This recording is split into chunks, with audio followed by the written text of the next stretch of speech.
Hola, bienvenidos. Estamos en Compromiso Televisión. Vamos a retomar el ciclo que empezábamos algunas semanas en el que queremos enseñarles la realidad de África. Queremos acercarles al continente africano de la mano de Fundación Sur. Hace unas semanas, como decíamos, abríamos este ciclo hablando de la religión en el continente negro. En esta ocasión, en la próxima hora más o menos de programa, vamos a acercarnos a otro punto de vista, el de la cultura, el del pensamiento africano, la filosofía incluso, un mundo, el de la cultura africana, que nos va a acercar el director de la Fundación Sur, Julio Martín. Como decíamos, 55 minutos más o menos por delante, empezamos Compromiso Televisión.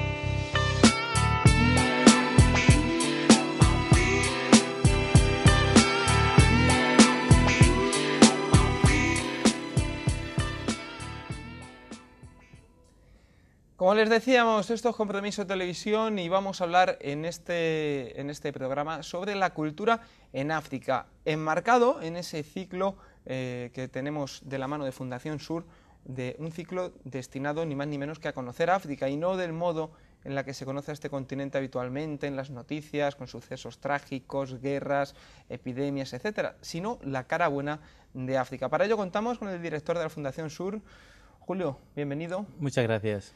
Y como decíamos, ya comenzamos a ver en este ciclo, hace algunas semanas, como digo, hablando sobre la religión en África. Esta vez le toca el turno a la cultura en el continente. Bueno, lo primero, hablábamos en el caso de la religión, y supongo que en cada tema que tratemos de África, este aspecto va a ser un elemento común, y es que debido a la cantidad de países, debido a la cantidad de pueblos que hay, de todo lo que hablemos, cultura incluido, supongo que no se puede generalizar, ¿no? Que habrá multitud de situaciones particulares de las que poder hablar. Exactamente, África es un continente y hay muchos países y muchos pueblos diferentes que cada uno tiene su cultura. Pero como imaginaros también un poquito así Europa. Europa es un continente y somos muy distintos, los españoles somos muy distintos a los franceses, incluso en España los andaluces somos muy distintos a los catalanes o a los del País Vasco. Pero se puede hablar siempre de una cultura europea y es aquí que voy a tener ese sentido de hablar de una cultura africana en el sentido global, un sentido que hay unos conceptos comunes y una manera común de ver la vida que, aunque haya diferencias en el norte y en el oeste de África y en el este también, hay su diferencia, cada pueblo tiene su peculiaridad, pero siempre hay unas características comunes que se podría hablar de la cultura africana. Claro, el ejemplo que estás dando de Europa, entonces lo podemos un poquito extrapolar, que a pesar de lo distintos que somos en los distintos países europeos, valga la redundancia, pero luego es verdad que hay como un pensamiento similar, ¿no? En África un poco lo mismo, pero y estabas diciendo de que dentro de ese pensamiento similar hay diversificaciones también, evidente. Sí, ¿Más notables en algún punto en concreto? Es decir, sí que podemos hablar de que, bueno, a ver, en África del Norte sí que, a pesar de los elementos comunes, pero sí que varía mucho respecto al África subsahariana o en el África del Este, o más o menos está repartido. Bueno, hay diferencias fundamentales. El África del Norte es un país, bueno, son países musulmanes y el Islam ha transformado la cultura local bastante y eso sería un tema aparte que ya lo habéis tratado en la parte del Islam. Pero en el África subsahariana, el oeste de África es bastante diferente al este y al centro de África. El este y el centro de África son etnias bantúes que tienen una característica común. Los nilóticos también tienen otra característica común y en el sur de África también sería un poquito diferente. Pero todo aquello en África se habla de una cultura africana como se podría hablar de una cultura europea, liberal, mercantilista. Hablamos de cultura en un sentido muy amplio, no vamos a entrar en temas muy concretos, pero por ejemplo dentro de la cultura apuntábamos por ejemplo a la variedad de lenguas. miles, ¿no? Supongo que debe haber, o lenguas o dialectos, a lo mejor, ya no sé hasta qué punto podemos distinguir en ese número dentro del continente, pero lo que hablábamos, con tantos países, con la tradición ancestral que tengan de las lenguas que ya hablaran, los distintos dialectos, y encima con la influencia de países extranjeros que llegaron en la época de las colonias y que les dieron sus propias culturas, sus propias lenguas, tiene que haber una variedad impresionante, ¿no? Sí, de hecho, la característica de una cultura es la lengua. Y, por ejemplo, en un país como Nigeria, donde hay 260 lenguas diferentes, se puede hablar de 260 culturas diferentes, porque son lenguas donde la gente no se entiende unos a otros, que son completamente diferentes. Y la lengua es la manera que nosotros tenemos de expresar nuestra cultura, nuestra manera de ver la vida. Y entonces, cuando hay uno que habla una lengua distinta, pues tenemos que reconocer que tiene una cultura distinta. Y tan distintas son, te quiero decir, no son pequeñas variaciones, no sé, por ejemplo, para el ejemplo próximo del castellano, del portugués, que son distintos, pero bueno, tú oyes un portugués y al final más o menos le entiendes. ¿Allí pasa algo similar o son distintas de verdad o la aprendes o no te enteras? En la parte del África del Oeste, las lenguas próximas son muy distintas, y si no, no se entiende. Incluso, por ejemplo, en Nigeria hay la misma lengua que dicen los ibos, pero cada uno tiene luego su habla que a lo mejor no se entiende unos a otros, ¿eh? O sea que es bastante difícil. La parte de los bantúes, las lenguas bantúes serían como las lenguas latinas, que tienen todas unas raíces comunes, como el español, el francés o el italiano, pero cada uno tiene su peculiaridad y son diferentes. Entonces hay algunas lenguas bantúes que son más cercanas a otras y la gente se puede entender, pero hay otras que es bastante difícil de entenderse. Y esto, Julio, ¿cómo podemos entenderlo sin llegar al fondo de la cuestión? Claro, pero te quiero decir, porque los pueblos, distintos pueblos, han coincidido en el mismo territorio y cada uno ha desarrollado una cultura completamente distinta, porque a pesar de estar cerca unos de otros, pero no tenían nada que ver. ¿Por qué tanta variedad de lenguas y además tan distintas? Por ejemplo, como dices, en la parte oeste, que convivan en un espacio, entre comillas, pequeño, culturas tan distintas y que no se hayan mezclado o que no... Bueno, ahí está la parte de las emigraciones, y hay pueblos que se van emigrando y cuando se van separando, pues van tomando su propia identidad. Pero es la falta de contacto entre ellos, se crean sociedades muy cerradas y entonces al ser cerradas la propia lengua se va desarrollando de manera distinta, incluso la cultura también se va desarrollando de formas distintas. Pero los pueblos que vienen todos de la misma rama pues tienen pues características culturales y lingüísticas parecidas.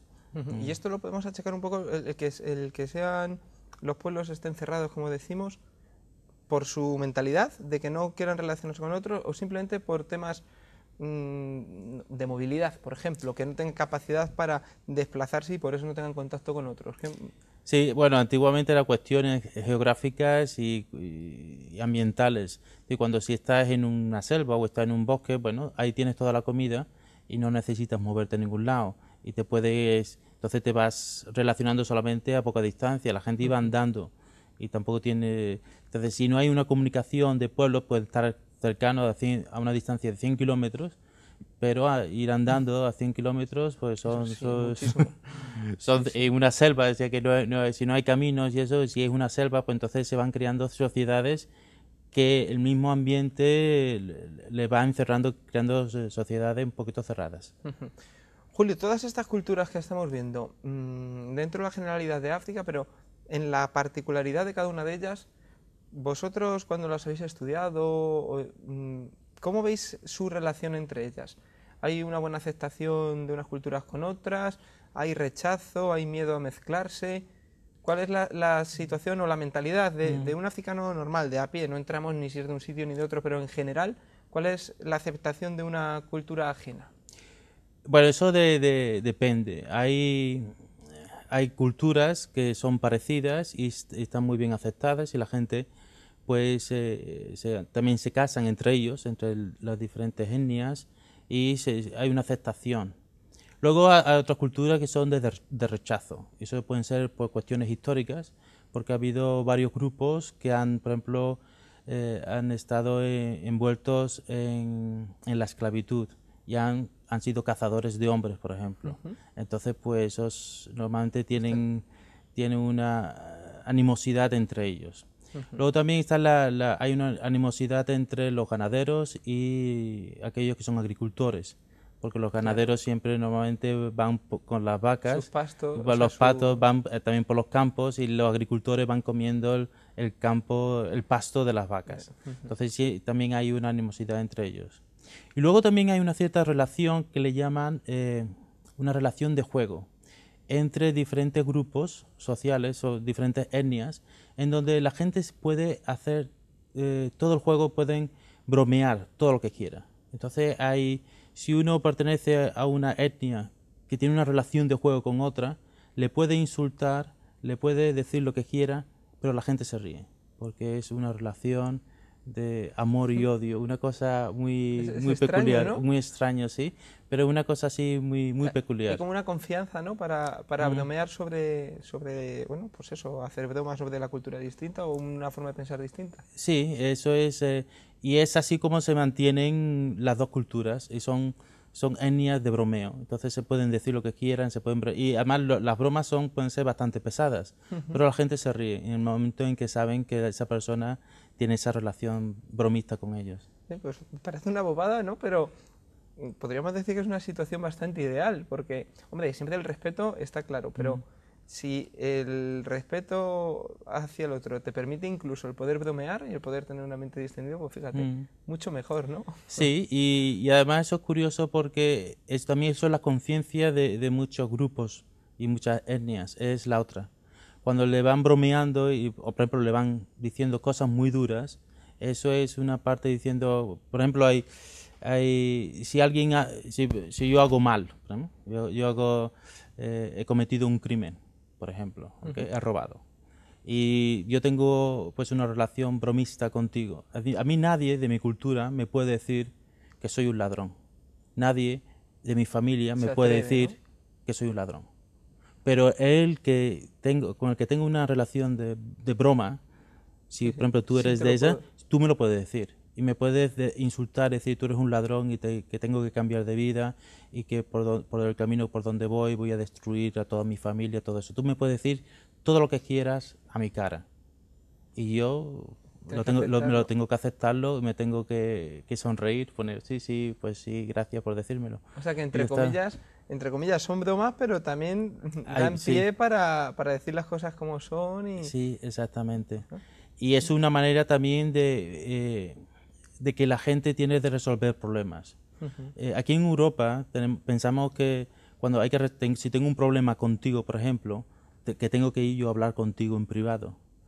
Allí la mayoría de las culturas africanas, si yo tengo un problema contigo, yo no puedo ir a hablar contigo.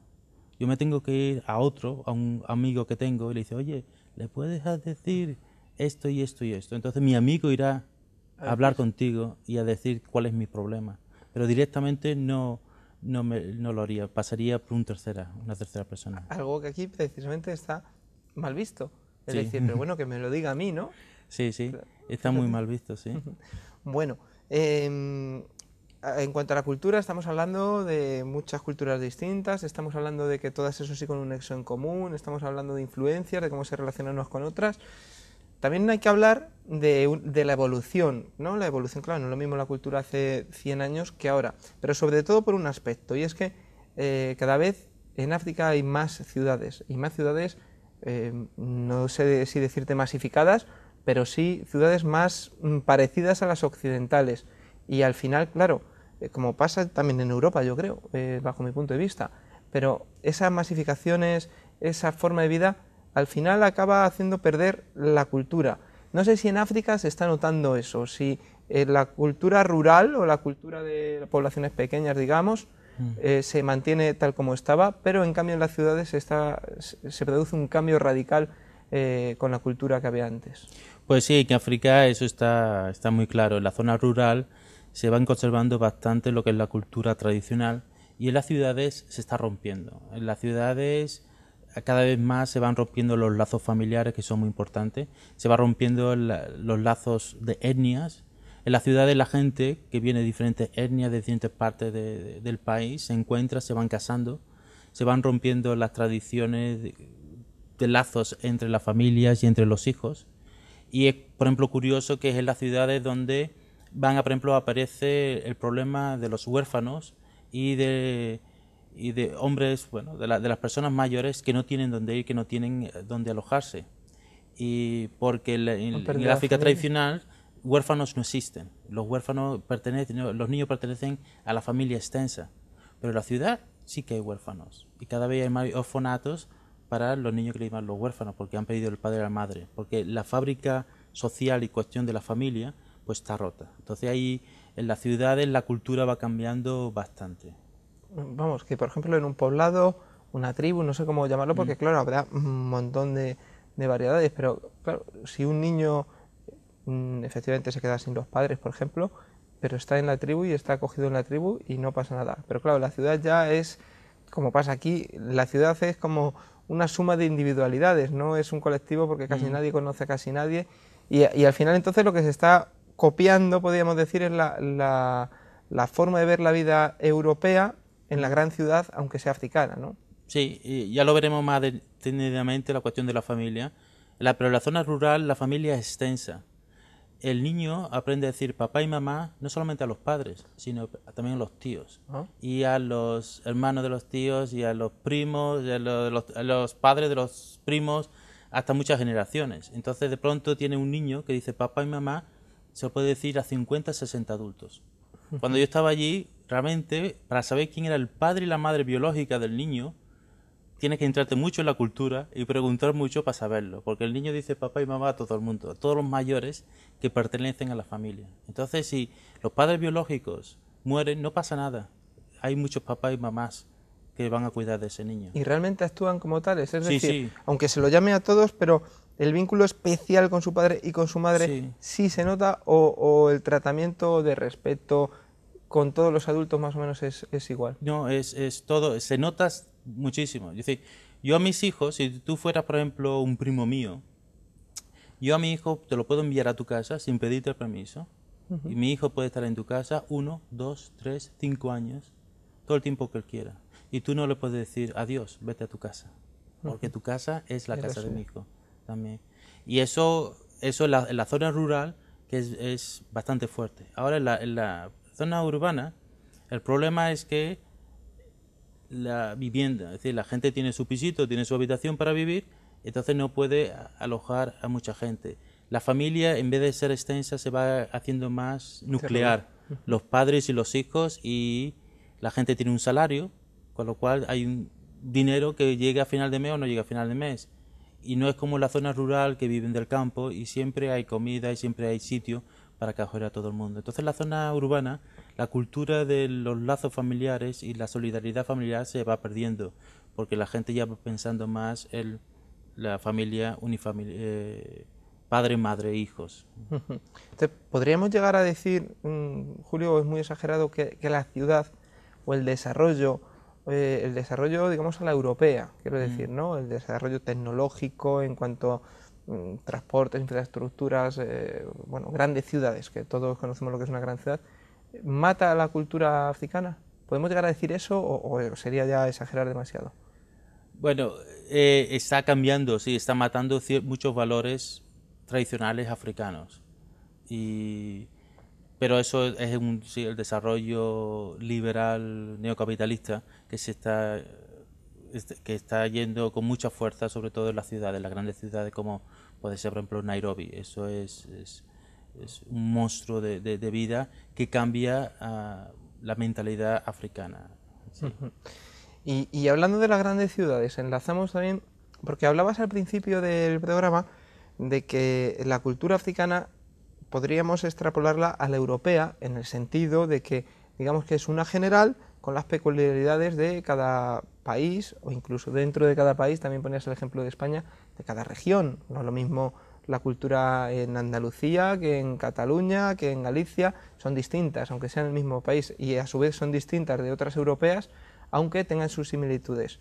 En ese aspecto, las dos culturas, europea y africana, digamos que se parecen. Pero ¿hasta qué punto, de verdad, la cultura de un continente de otro podemos decir que son parecidas? ¿O hasta qué punto podríamos destacar grandes diferencias de la cultura africana respecto a la europea?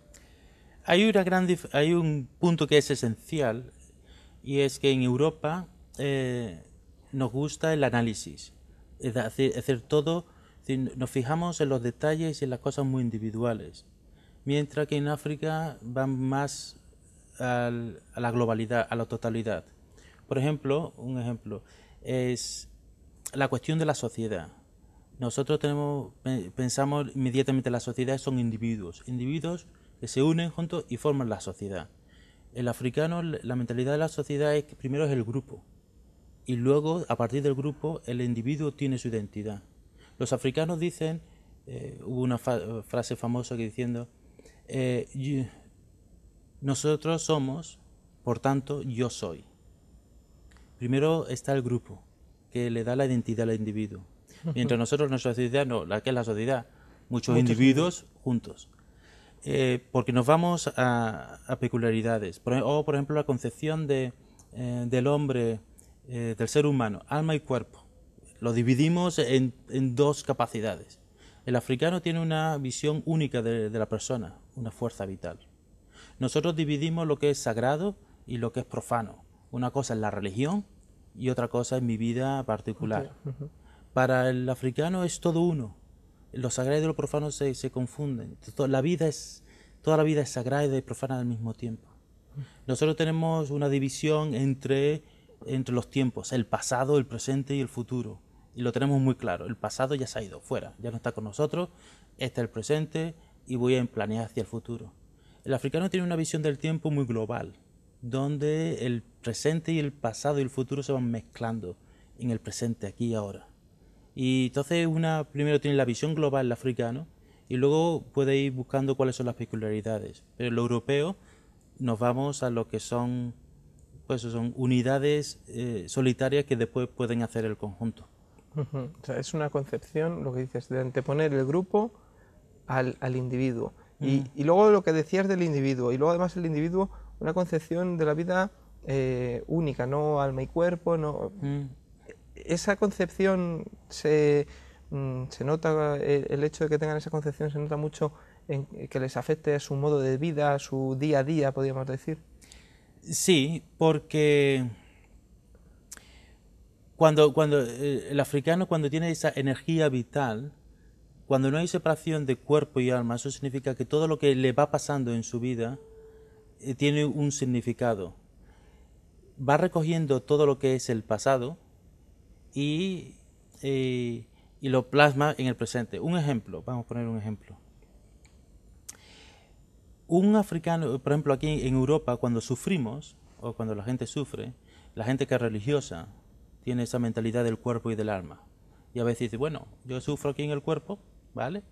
Pero mi alma se está purificando, por ejemplo, y así nos iremos al cielo un día, ¿vale? Entonces, la gente puede... el cuerpo es algo también a veces que lo ven como malo, y el alma que es algo que es bueno. Para el africano, todo es uno. El cuerpo, cuando sufre, cuando tiene una enfermedad, no lo ve como una enfermedad. Sí, eso lo suele ver como diciendo, bueno, ese es su destino. El cuerpo es el reflejo del espíritu. Si tiene una enfermedad es porque su espíritu está enfermo.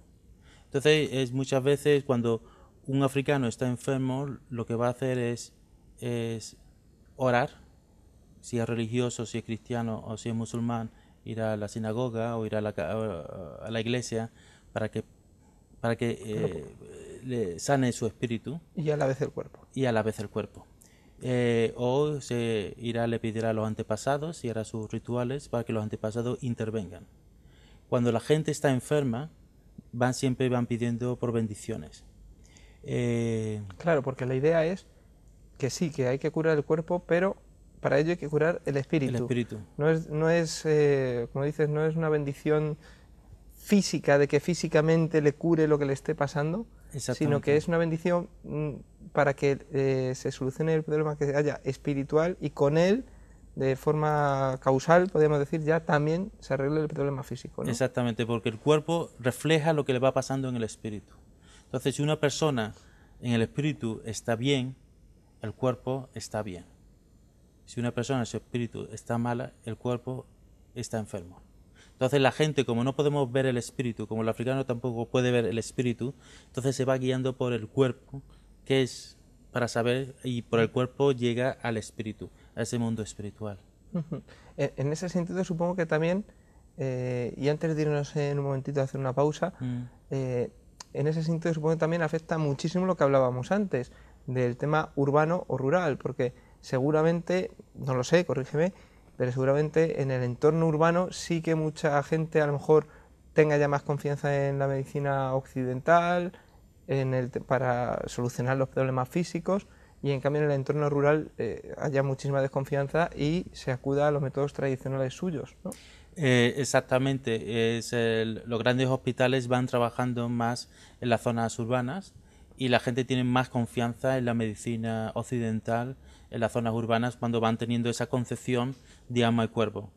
Porque para confiar en un médico realmente hay que saber o hay que pensar que el cuerpo es como una máquina, que el médico te va a dar la medicina para el cuerpo. Pero por eso muchas veces cuando la medicina occidental no funciona, la gente vuelve otra vez a los médicos tradicionales. Claro, porque creen que no les están tratando el espíritu, El ¿no? espíritu, exactamente. Bueno, pues una reflexión muy interesante que yo creo que nos hace comprender el pensamiento del africano en ese sentido de alma-cuerpo, en cómo en vez de separarlo, como se realiza en la cultura tradicional quizás europea, pues ellos tienen un concepto global y ese ejemplo de las enfermedades yo creo que ha dejado muy claro cómo es ese pensamiento. Estamos llegando al ecuador del programa, por eso vamos a hacer una pequeña pausa para que se tomen un respiro, pero recuerden que volvemos enseguida y seguimos hablando de la cultura tradicional en África. Hasta ahora.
Pues ya estamos de vuelta aquí en Compromiso Televisión, tenemos algo menos de media hora para continuar hablando de África y en concreto en este ciclo que comenzábamos hace algunas semanas, tercer programa en concreto para conocer a África más de cerca, y en este estamos tratando, como ya saben aquellos que nos han seguido desde el principio, sobre la cultura.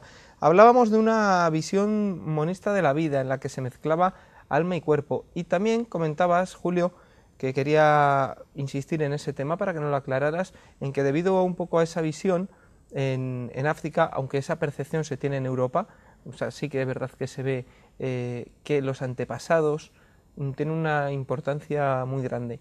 La cultura, la tradición, se habla mucho de ellos, se les respeta muchísimo, pero ¿hasta qué punto se tienen en cuenta los antepasados o hasta qué punto influyen en la vida de una persona viva?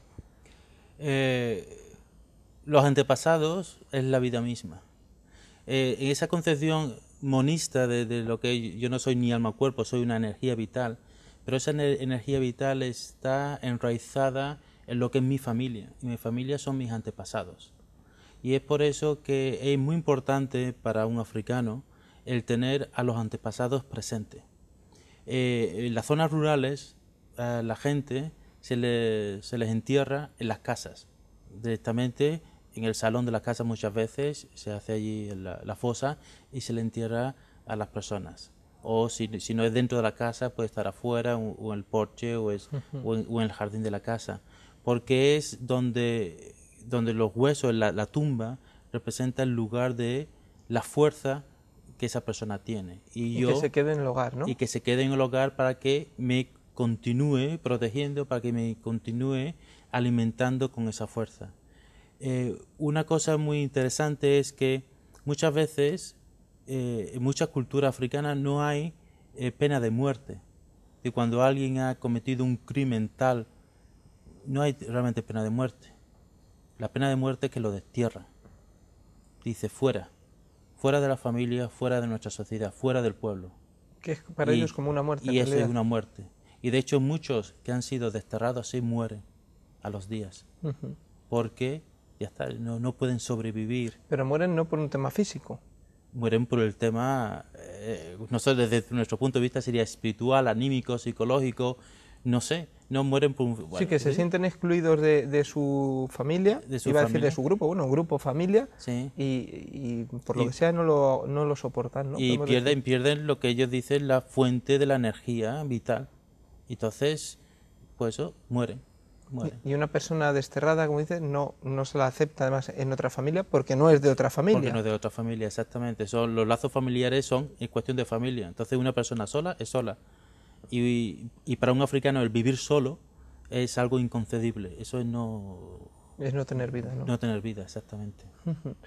Comentabas, anécdota podemos decir, o ejemplo de enterrar a una persona fallecida en el hogar o en el jardín del hogar, donde sea, pero vamos, que mantenga esa energía porque consideran que esa energía se queda en el hogar.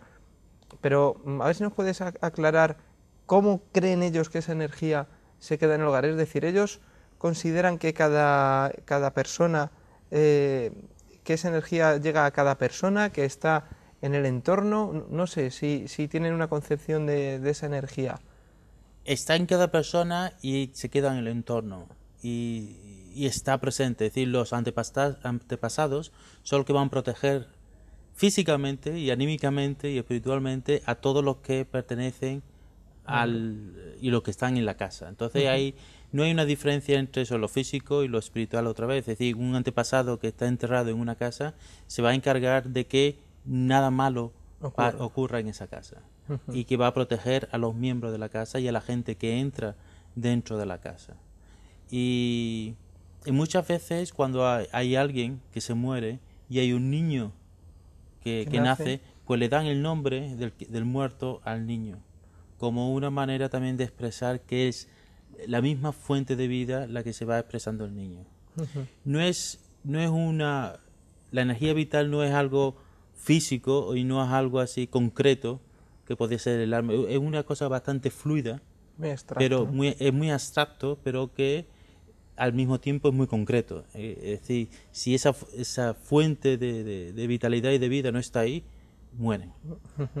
Y una duda que me surge, por ejemplo, en culturas occidentales, o bueno, podemos hablar a lo mejor de religión incluso, cuando uno cree en algo y ve que no tiene lo que le espera, a lo mejor pierde la fe, podríamos decir, o si no es tema religioso, sino de una creencia y ve que no es así, pues a lo mejor cambia su concepto, su mentalidad.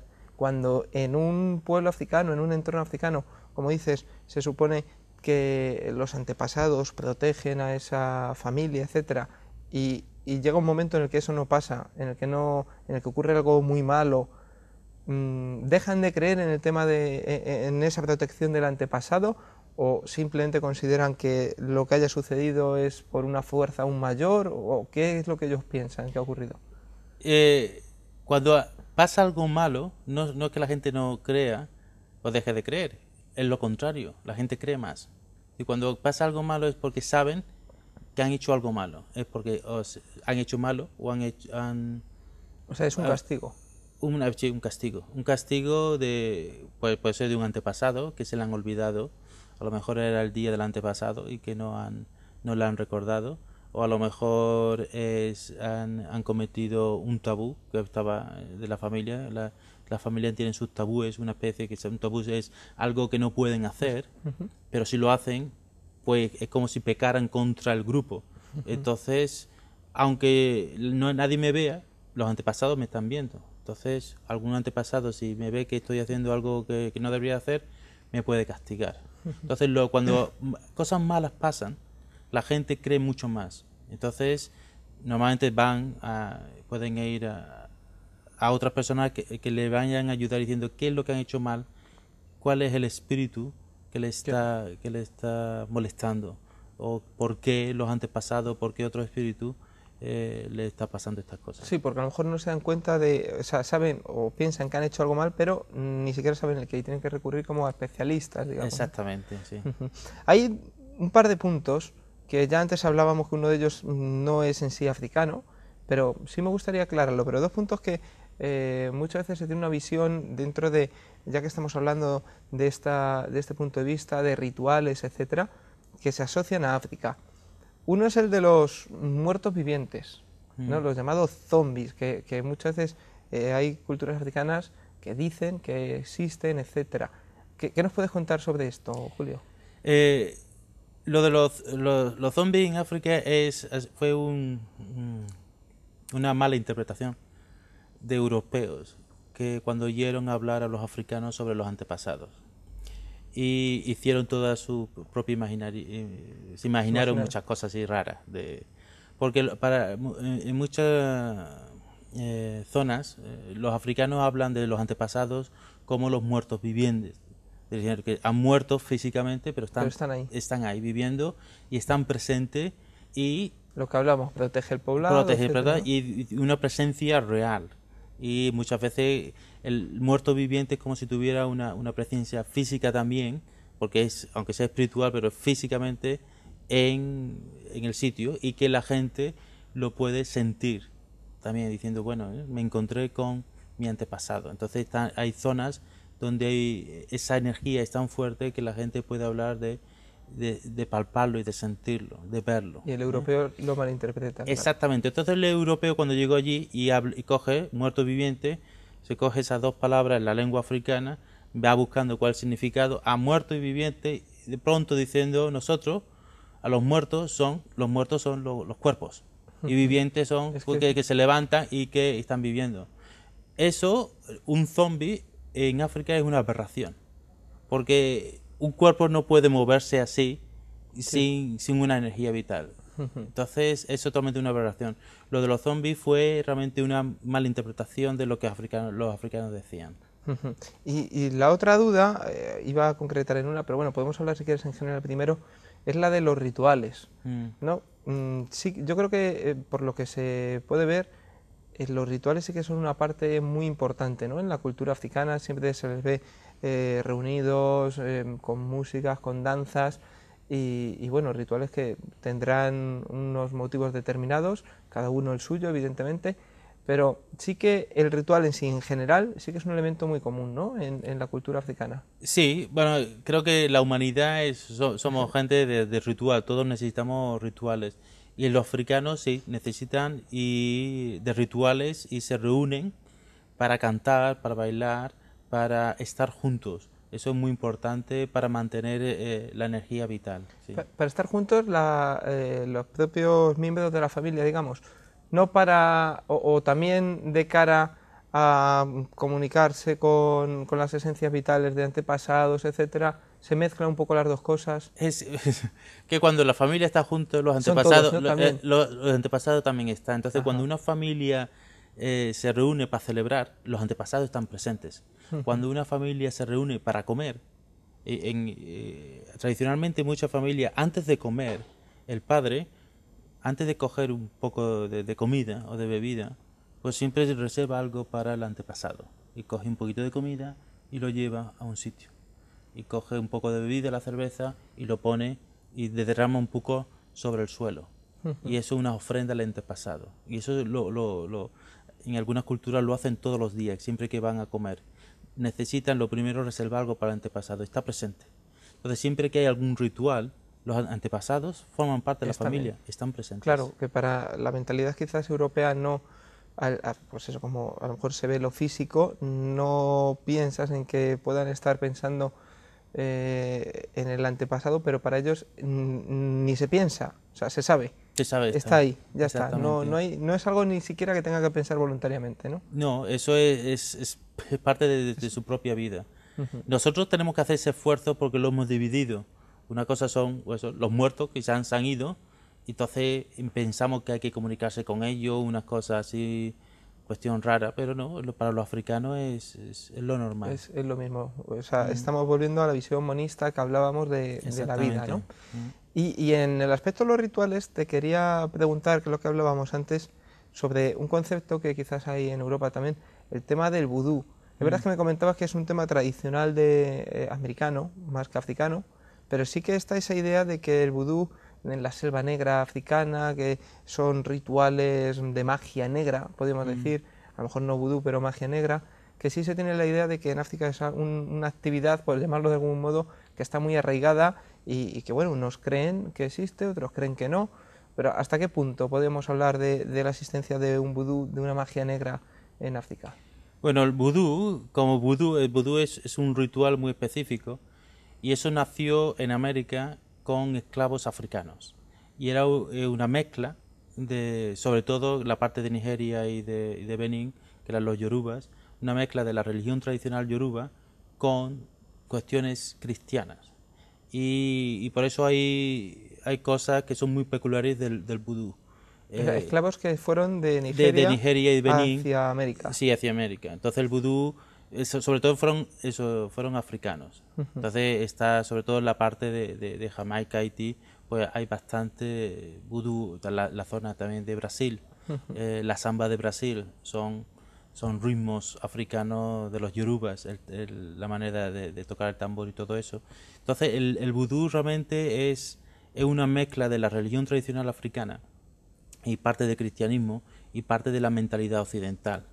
Y porque el vudú es el cuerpo y el espíritu están separados, aunque están unidos. Entonces es lo típico del muñequito, sí, que si le pincho el muñequito, pues alguien que está afuera muy lejos le va a afectar. Entonces, pero es una mezcla y un algo diferente. En África propiamente dicho, no hay vudú, hay magia, pero no el vudú es tal como tal. Pero hay muchos rituales de magia y hay de hechicería, lo que se llamaría magia blanca, y también hay la magia negra.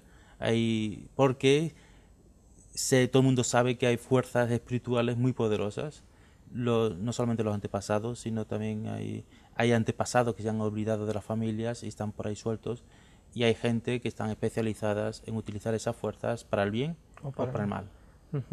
En todo lo que estamos hablando queda muy claro lo que tú dices, la visión monista, no hay cuerpo y espíritu, hay una esencia vital, podríamos decir, de algún modo, que esa esencia vital se mantiene en la familia es el grupo, no el padre y la madre y el hijo.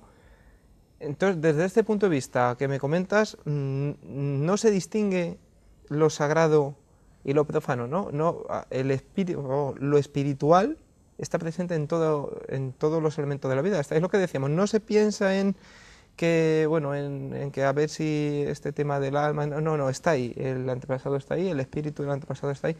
Entonces no se distingue, ¿no? Es todo uno. En la vida no hay sagrado y profano, es todo lo mismo. Exactamente.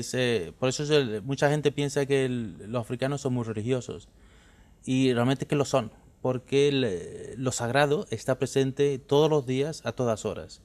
En los pequeños rituales y la manera que ellos tienen también de hablar.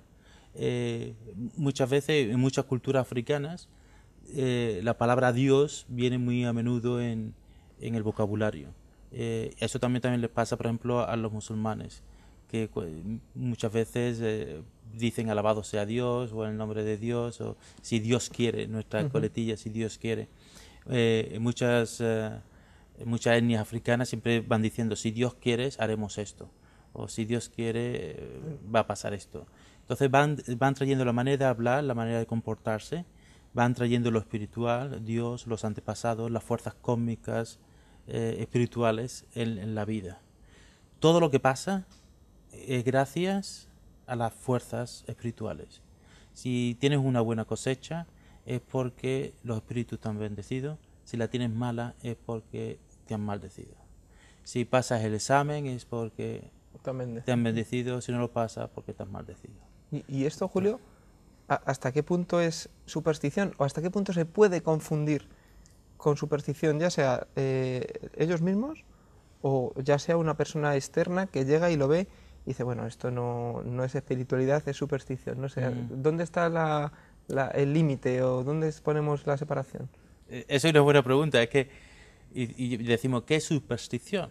Sí, superstición es aquel ritual de otra persona que yo no creo. Que yo creo que no vale. Que no- Entonces, por ejemplo, en la Iglesia Católica tenemos nuestros rituales. Tenemos el rosario y tenemos Vía Crucis y tenemos santiguarse y tenemos ofrendas Sí, de misa para exámenes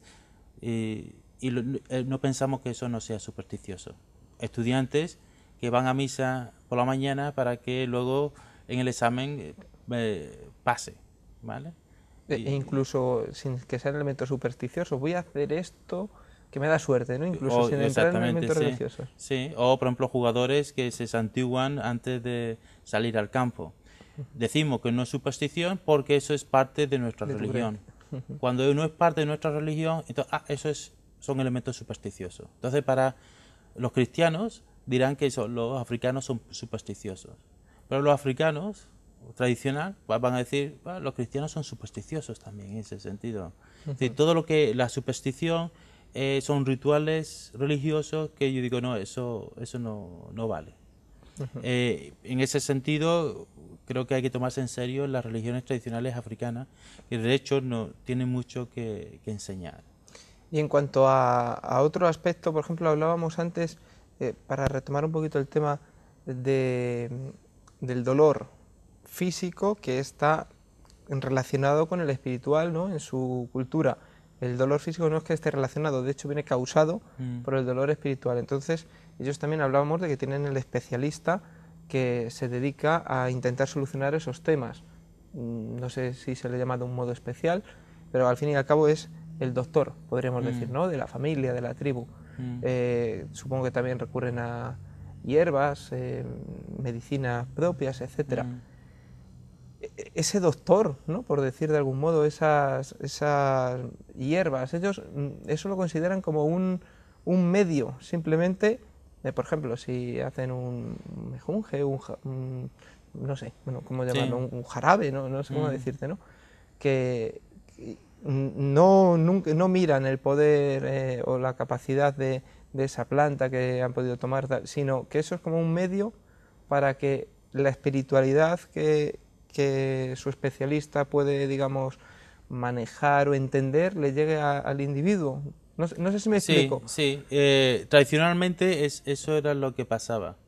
Sí, los médicos tradicionales, en Europa los llamamos brujos, pero de hecho eran médicos tradicionales, usaban las hierbas que utiliza, por ejemplo, hoy la medicina actual, pero la usaban las hierbas, le hacían, muchas veces eran cuestión de té o infusiones de hierba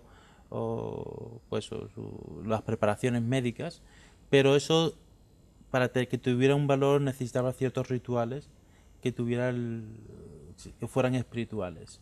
La gente no sana solamente por la cuestión de De la tomar hierba. esa hierba, sana porque hay una fuerza espiritual que los hace sanar.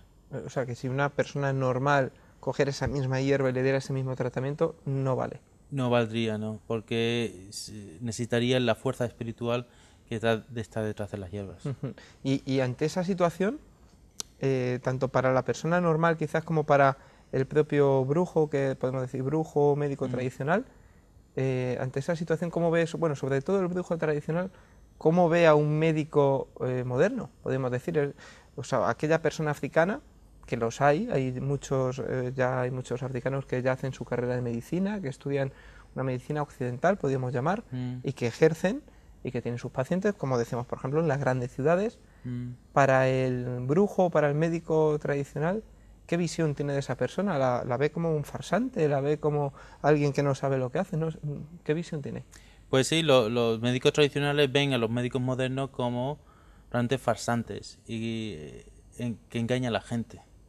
Y de hecho, es curioso que, por ejemplo, ahora en Europa se está volviendo un poquito a una medicina más completa. Se están diciendo a los médicos que para tratar a los enfermos no solamente es cuestión de medicina, sino que también tiene que haber un poquito de psicología y un poco de tener Tratar cuidado, el alma, también de podríamos tratar el decir, alma, ¿no? exactamente. Los capellanes en los hospitales es un papel bastante importante para que los enfermos se vayan recuperando y terminen o que aceleren el tiempo de recuperación de la enfermedad. Y eso es un poquito lo que está pasando en África, en las ciudades, gente que va tomando la medicina occidental, cuando falla, ya sabe que falla porque realmente su problema no realmente es el cuerpo, Es el espíritu. es todo. Entonces, muchas veces van, se vuelven a los médicos tradicionales.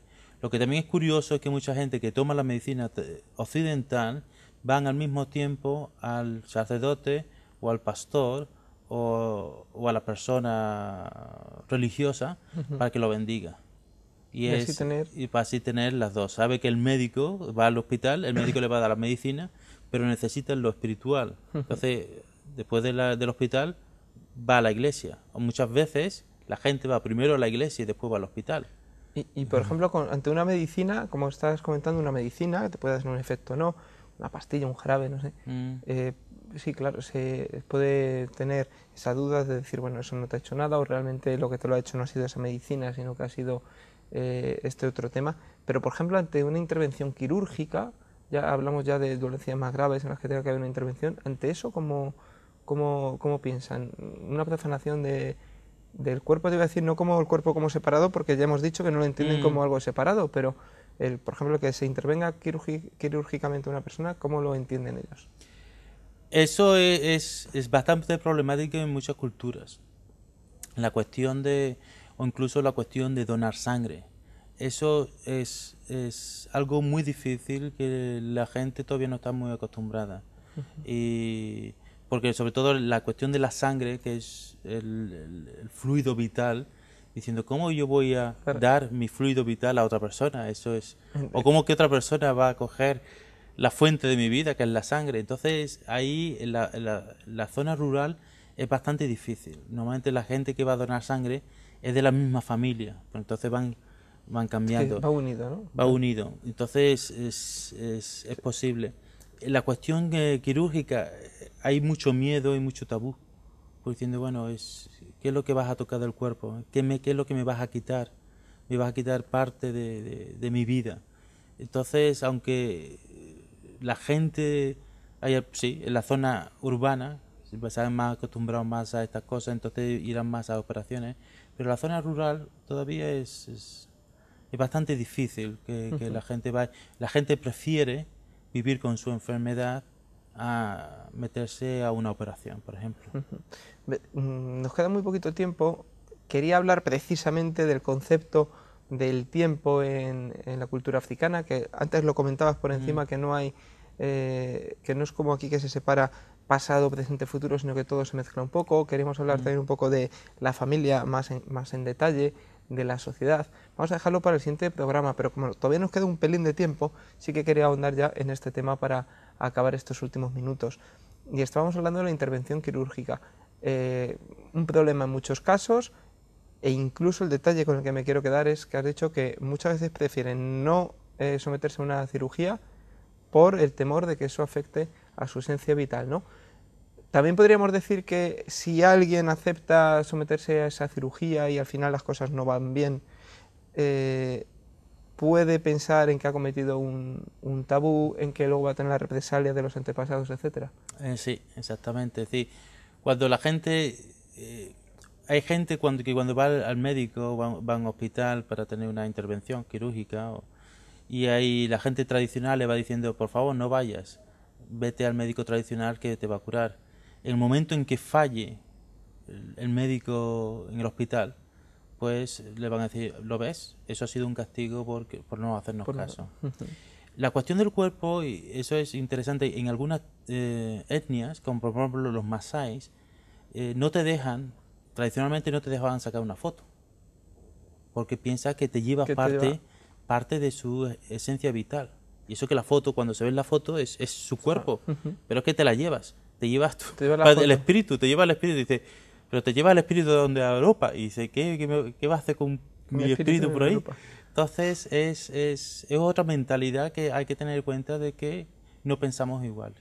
Bueno, Julio, pues nada, se nos ha acabado el tiempo. Como decíamos, queríamos dentro de la cultura tocar más temas, pero ya sabíamos que era un concepto muy amplio y que seguramente tendríamos que utilizar un par de programas. Por eso, ya sabes que estás invitado de nuevo para continuar con este tema, hablar, como decíamos, de familia, de sociedad, de la modernidad, todos temas que quizás hemos tocado un poco por encima, pero que no hemos concretado.